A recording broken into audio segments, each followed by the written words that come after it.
Assalamualaikum warahmatullahi wabarakatuh. Ahlan wa salam di channel Sinemabok 71. Pada video kali ini admin akan menceritakan kisah lucu Abu Nawas. Siapa yang tidak kenal dengan Abu Nawas? Seorang pujangga Arab yang bernama Sri Abu Ali Al-Hasan bin Hani Al-Hakami. Abu Nawas lahir di kota Ahvaz di negeri Persia, dengan darah Arab dan Persia mengalir di tubuhnya.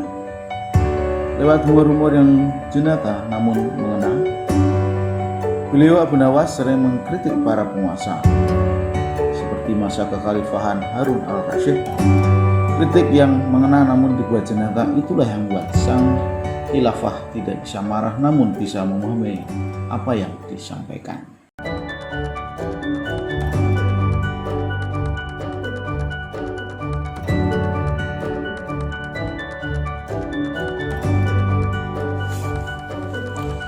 Kampung tempat tinggal Abu Nawas lama-kelamaan membuatnya merasa tak nyaman karena banyak orang yang menumpuk harta dengan menghalalkan segala cara.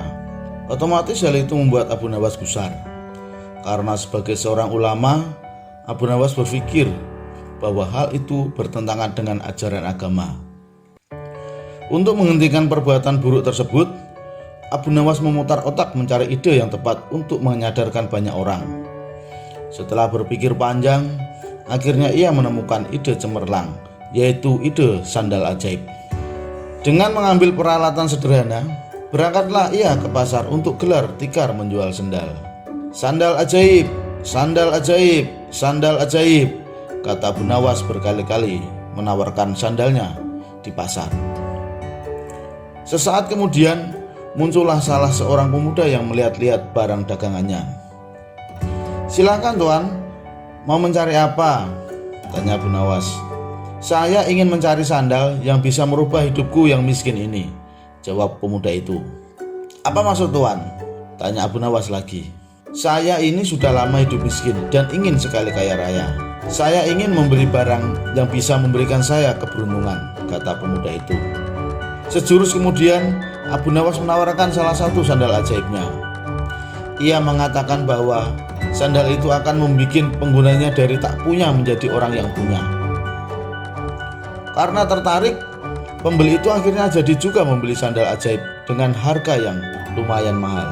Si pemuda langsung saja memakai sandal ajaib itu berkeliling kampung dengan harapan semua keberuntungan segera berpihak kepadanya. Akan tetapi harapan tak kunjung terwujud. Jangankan keberuntungan, si pemuda malah dikira pencuri di kampung tersebut.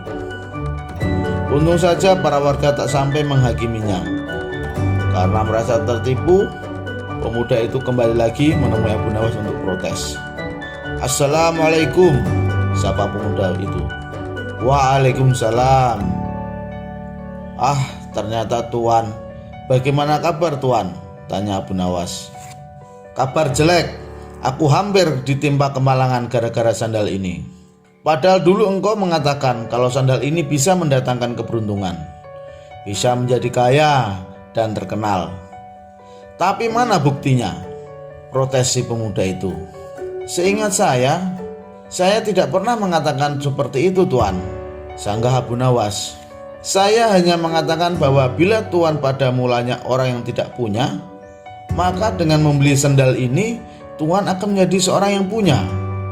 Buktinya sekarang tuan sudah memiliki sandal ajaib ini," kata Abu Nawas. Begitu mendengar penuturan Abu Nawas, pemuda itu hanya bisa diam. Ia menyadari bahwa dirinya sedang salah tafsir. "Lalu mengapa engkau mengatakan bahwa sandal ini ajaib?" tanya pembeli tersebut. "Karena merek sandal ini sandal ajaib," jawab Abu Nawas. Akhirnya pemuda itu pergi begitu saja tanpa sepatah kata pun. "Tunggu tuan, saya ingin mengatakan sesuatu kepada tuan. Mungkin saja akan ada manfaatnya," kata Abu Nawas. "Jangan percaya kepada barang ajaib, karena percaya pada sesuatu selain Tuhan itu bisa membuat kita syirik dan akan mendapatkan kesusahan di dunia maupun akhirat kelak. Buktinya sebagaimana yang tuan alami ini.